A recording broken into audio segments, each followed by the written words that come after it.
आज बहुत ही सौभाग्य है हम सभी का कि अपने गुरु शिव की इस आध्यात्मिक आयोजन में हम आए हुए हैं।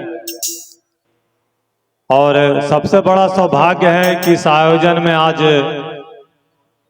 भैया अखिलेश जी उपलब्ध हैं।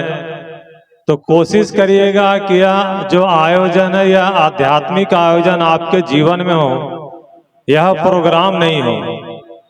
कई जगह देखते हैं कि लोग व्यवस्था करते हैं तो कोशिश करते हैं कि उस व्यवस्था को वसूल ले। जैसे बजाने वाले आए हैं, सारा खर्चा लगा है, तो लोग कोशिश करते हैं कि इतना भजन गा लें ताकि जो बजाने वाला को बुलाए हैं वो पैसा वसूल हो जाए, भजन वाला से पैसा वसूल हो जाए। तो यह आयोजन नहीं, यह आध्यात्मिक आयोजन हो। आवाज आपके जीवन में एक बदलाव हो, शिव चर्चा की सही दिशा आपके जीवन में मिले, यह कोशिश आपको आज इस जीवन में होना चाहिए, आज की इस आयोजन में। इसलिए कि शिव चर्चा आज किसी के लिए नया चीज नहीं रह गया है, लेकिन उतना ही आज भटकाव की स्थिति भी है। आज जितनी तेजी से एक आम आदमी शिव की तरफ जुड़ने की तरफ चला है, उतना ही भटकाव की स्थिति में भी लोग हैं। अभी देखा ना आपने कि 14 साल और 15 साल के जो कथा कथित रूप से अपने आप को कहते हैं शिव के शिष्य, यह शिव की शिष्यता बोलने से नहीं, उसके आचरण, उसके व्यवहार से, उसके जीवन में, उसके सादगी से झलकना चाहिए। तो यह आज सभी को यह विचार करना है कि यह शिव शिष्यता जो आपके जीवन में है, आपने शिव को जो गुरु बनाया है, तो इसके पीछे आपका उद्देश्य क्या है। सभी के लोगों के जीवन का अपना अपना उद्देश्य है, अपना अपना कारण है, लेकिन आपने शिव को गुरु माना इस जीवन में, आप क्या चाहते हैं, आपका उद्देश्य क्या है। हर आदमी के अपने अपने विचार, अपने अपने सोच होंगे, लेकिन साहब हरिंदानंद जी ने जो रास्ता दिखाया है, उस रास्ता पर हम लोग चलने का प्रयास करें। साहब ने कहा कि शिव शिष्यता में इस जीवन का उद्देश्य यह बना लीजिए कि लोगों के दिलों में शिव राज करे, लोगों के जीवन में शिव गुरु हो, स्वतः अपने जीवन में भी शिव गुरु होने लगेंगे। नहीं तो आज यह शिव की शिष्यता जितना लोगों के जीवन में जगाने का माध्यम, उतना ही ठगने का भी माध्यम बन गया है। आज बहुत जगह देखिएगा क्या शिव शिष्यता एक बिजनेस का रूप ले लिया है। तो इसमें सबसे ज्यादा जो गुरु बहाना है, उनको सचेत होने की जरूरत है। आज कहीं भी सुनते हैं कि शिव चर्चा हो रहा है, तो कहते शिव चर्चा न है और सीधे मुंह उठाए और चल दिए। साहब ने कहा कि नहीं, पहले पता करिए कि इसके आयोजक कौन है, इसके पीछे उद्देश्य क्या है। इसलिए कि आज शिव चर्चा फैला है तो वह महिलाओं के कारण, गुरु बहनों के कारण, और ज्यादा आज भटकाव की स्थिति भी है, तो उसमें भी सबसे ज्यादा भागीदारी आपकी है। तो आपको बात को समझना होगा। आज लोग कोशिश कर रहे हैं कि लोगों को आदमी से जोड़े, जबकि साहब के पूरे जीवन में प्रयास रहा कि लोगों को शिव से जोड़े। अब इसके लिए कुछ नहीं, जो आपने विचार किया है उस विचार में आज जो खड़ा हुए हैं, तो ये रास्ता आपका खराब नहीं हो, ये रास्ता आपका गड़बड़ाए नहीं, और 3 काम ही आपको शिव से जोड़ेगा।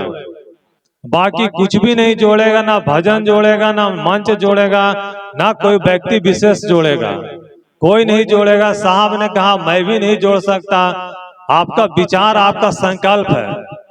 इसलिए कभी जो भैया आए हुए हैं, तो जब पहली बार यह साहब के पास गए थे, तो साहब ने इनको कहा कि तुम्हारे नाम की घोषणा कर देते हैं। तो उन्होंने कहा कि नहीं, हम किसी और को बोले हुए हैं, एगो मिथिलेश जी हैं हटरगंज के, उनसे घोषणा करवाएंगे। तो उस समय लोग सोचते थे कि साहब घोषणा कर देंगे तो बहुत बड़ा चीज हो जाएगा। तो यह साबित होता है कि किसी के घोषणा करने से नहीं, बल्कि उसके अपने संकल्प से।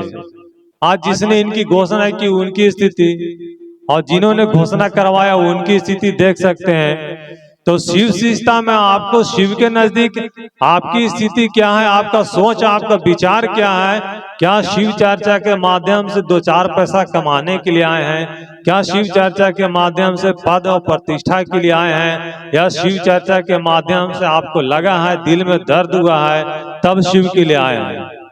आज एक कारण है कि छुट्टी लेके आए हैं, बड़ी मुश्किल से छुट्टी मिलता है, खास करके हमको तो नहीं मिलता है, कभी कभी पर्व के दिन भी काम करना पड़ता है। लेकिन कल जैसे ही मैंने अपने पदाधिकारी को मैसेज किया कि कल मुझे जाना है जरूरी काम से, और 2 सेकंड नहीं होगा, 2 सेकंड के अंदर उन्होंने कहा कि ठीक है जाओ। तो मैंने देखा यह तो कमाल हो गया, इसलिए कि मन में यह विचार रहेगा कि महादेव के काम करना है।